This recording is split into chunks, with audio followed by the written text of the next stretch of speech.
दोस्तों, कंगना रनौत को थप्पड़ किसने मारी, क्यों मारी, कहाँ मारी, कैसे मारी, ये चर्चा का विषय बना हुआ। वही कंगना रनौत जिन्होंने कुछ दिन पहले बयान दिया था कि भारत 1947 में आज़ाद नहीं हुआ है, भारत 2014 में आज़ाद हुआ है। तो ये तो आप समझ ही रहे हैं कि किस लेवल के बयानबाजी करने में माहिर है कंगना रनौत। और ये जो थप्पड़ मारा गया, ये कहीं भी उचित नहीं है। ये हमारा संविधान इस तरह का हरकत को कभी भी सही नहीं कहता है। लेकिन जो थप्पड़ खाने वाला है, क्यों थप्पड़ खाया, महिला क्यों थप्पड़ मारी, उस एक यूजर ने ट्विटर पे लिखा है कि जो महिला थप्पड़ मारी उसको बारे में भी सोचना चाहिए, कहीं उसका गुस्सा जायज तो नहीं न है।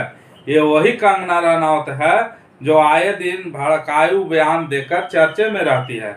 हमारा भारतीय संविधान हमारा देश को आज़ाद 1947 में कराता है, और ये कंगना रनौत क्या पता कौन सा संविधान पढ़ के इस तरह के बयानबाजी करती है कि इन्होंने हमारा देश का आज़ाद 2014 में कराती है अपने बयान के माध्यम से। और ये जो अभी थप्पड़ खाई, जो मार खाई है एयरपोर्ट पर, ये चंडीगढ़ एयरपोर्ट पर मार खाई है, जो जिस CISF महिला ने इनको थप्पड़ मारा है, ये तो करारा जवाब है उस महिला के बारे में। बहुत से लोग ट्विटर पे, फेसबुक पे झांसी की रानी क्या क्या शेरनी लिख रहा है।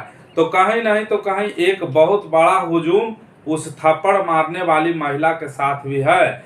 बताया जा रहा है कि कुछ किसान लोग जो हैं उनको मेडल देने का काम कर रहे हैं, सम्मानित करने के लिए कह रहे हैं। तो एक बहुत बड़ा हुजूम कहीं नहीं तो कहीं उस महिला के सपोर्ट में भी है। लेकिन मैं कह देता हूं, ऐसा हरकत कतई नहीं करना चाहिए। बात रह गई कि कंगना रनौत को थप्पड़ मारने के बाद तरह तरह के बयान, तरह तरह के नतीजे सुनने के लिए मिल रहा है। मैंने वो थप्पड़ क्यों मारा गया, इस पे आते हैं। इसलिए थप्पड़ मारा गया कि कुछ दिन पहले किसान लोग धरने पर बैठे हुए थे, तब कुछ महिलाएं भी धरना पे थी।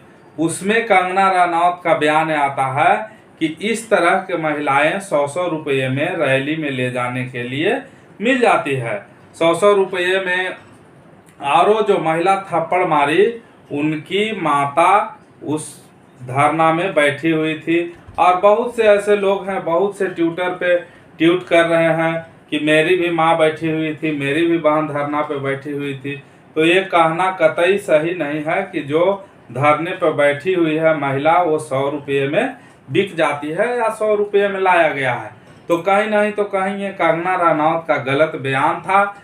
उसी का ये नतीजा है कि भरी सभा में उनको थप्पड़ मारा गया।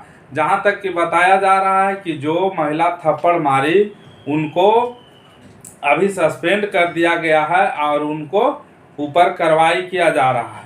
थप्पड़ मारने के बाद फिर एक ऐसा बयान आता है कंगना रनौत को कि वो भी बयान भड़काऊ बयान ही उसको कहा जाएगा। वो इस तरह का बयान देती है, थप्पड़ मारना तो गलत है, इसे हर कोई निंदा कर रहा है। और वो बयान देती है कि पंजाब में आतंकवाद और उग्रवाद पंजाब के अंदर बढ़ रहा है। ये कौन सा लैंग्वेज है, आतंकवाद और उग्रवाद। तो कहीं नहीं तो कहीं कंगना रनौत को भी अपने जवान पे लगाम लगाना चाहिए। आए दिन इस तरह का बयान दे करके वो चर्चे में बना रहती है और उल्टा पुल्टा बयान देते रहती है। अभी हाल फिलहाल कंगना रनौत बीजेपी से सांसदी का चुनाव लड़ी थी और उन्होंने सांसद का चुनाव जीत लिया है। और चुनाव जीतने का तो कतई ये मतलब नहीं निकलता है कि आप कहीं भी कुछ भी अनाप शनाप बकते रहेंगे तो लोग आपको छोड़ देंगे। पिछले बार जो कंगना रनौत द्वारा बयान दिया गया था कि हमारा देश 2014 में आज़ादी, हमारा देश को आज़ादी 2014 में मिली है, ये बात कहीं नहीं तो कहीं बिल्कुल गलत है। इसको मैं भी घोर निंदा करता हूँ।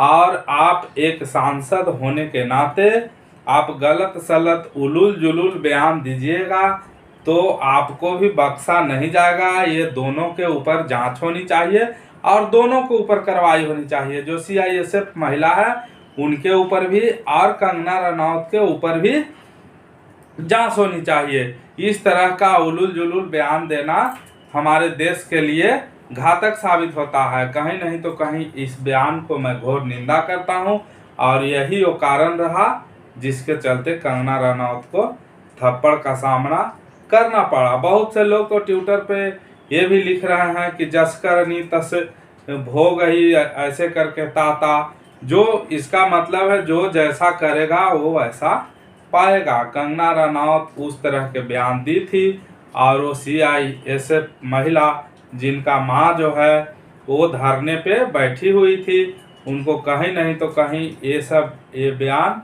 अच्छा नहीं लगा। इसके वजह से जब कंगना रनौत उनके सामने आई तो अपना गुस्सा शांत करने के लिए इस तरह का कदम वो उठाई। और मैं दोबारा कह देना चाहता हूं कि ये सही नहीं है, बिल्कुल गलत है, ऐसा नहीं होना चाहिए, ऐसा किसी के साथ नहीं होना चाहिए। तो मेरा ये प्रयास कैसा लगा आप कमेंट करके ज़रूर बताइएगा। जय हिंद, जय भारत।